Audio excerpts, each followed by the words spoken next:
सादर प्रणाम। भक्त रविदास जी का एक बहुत प्रसिद्ध दोहा है,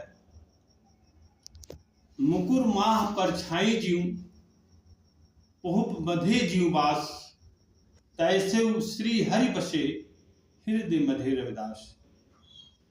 यहाँ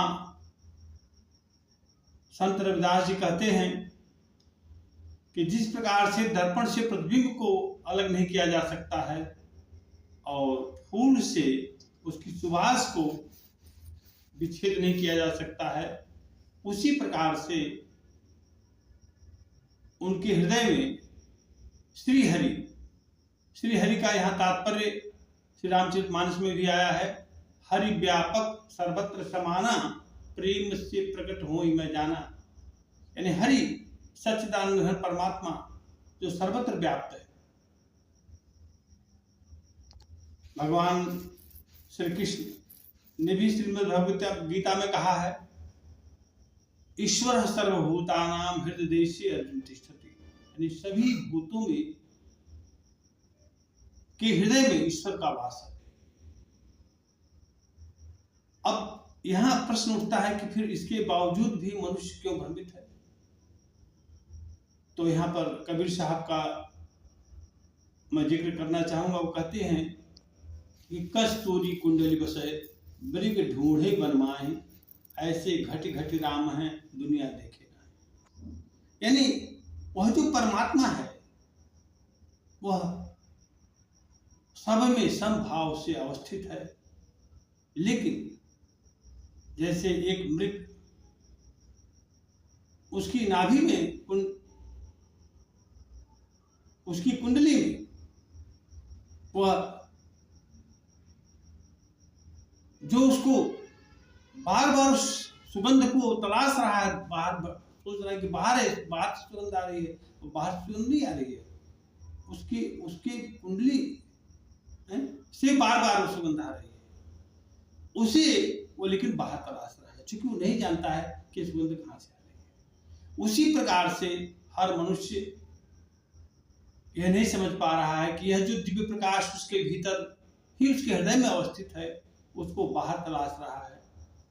तो यहाँ पर रविदास जी ने कहा है कि अपने भीतर उस दिव्य प्रकाश को ढूंढो, तलाशो, वह आपके भीतर मौजूद है, बाहर भटकने की आवश्यकता नहीं है। ये उनका मूल संदेश है। और विज्ञान भी इस बात को कहता है कि अब पदार्थ और ऊर्जा दोनों एक ही हैं। जैसे एक सिक्के के दो पहलू हैं, हेड एंड टेल, उसी प्रकार से पदार्थ ही ऊर्जा है, ऊर्जा ही पदार्थ है। और अब तो लार्ज हेड्रॉन कोलाइडर में जो प्रयोग हो रहे हैं बार बार, जो प्रोटॉन्स को एक दूसरे के नजदीक से जब गुजारा जा रहा है तो देखा जा रहा है कि स्वतः जो है फोटॉन पैदा हो रहा है, फोटॉन से फिर इलेक्ट्रॉन और पॉजिट्रॉन पैदा हो रहे हैं। यानी कुल भाव मेरा इतना है कि यह पूरी सृष्टि ईश्वरमय है और हमें बाहर न ढूंढ करके इसको अपने हृदय में ढूंढना चाहिए। और हृदय में ढूंढने का सबसे सुगम मार्ग है ध्यान। ध्यान के माध्यम से अपने भीतर जैसे हम प्रवेश करेंगे वैसे हमारे भीतर जो अंधकार है वो छटना शुरू हो जाएगा। जैसे सूर्य जब उदय होता है तो सभी बादल छट जाते हैं और पूरा प्रकाश, उसकी रश्मियां पूरी धरती पर फैल जाती हैं। उसी प्रकार से मनुष्य के भीतर जब अज्ञान रूपी जो उसका जो भटकाव है, जब वो दूर होता है तो उसके भीतर वो स्वतः प्रकाश प्रस्फुटित हो जाता है, जिसको हम कहते हैं आत्म साक्षात्कार। यही उसका मूल, रविदास जी का मूल भाव यही है कि आत्म साक्षात्कार करो, अपने भीतर उस प्रकाश को तलाशो।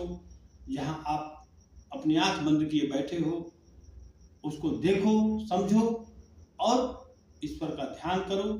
ईश्वर का ध्यान का अर्थ है यहाँ पर कि वह सर्वत्र व्याप्त है। वो आप जब भीतर उसका दर्शन करेंगे तो आपको बाहर भी सब ईश्वर की कृति दिखाई पड़ेगी। सब कण-कण में ईश्वर का उस स्वर लहरियाँ आपको महसूस होंगी और फिर आप तृप्त हो जाएंगे, आप आप्तकाम हो जाएंगे। आप इस जगत में रहते हुए बिल्कुल कमलवत हो जाएंगे और आपको सारा जगत फिर एक लीला समझ में आएगा। इन्हीं शब्दों के साथ आप सभी को साथ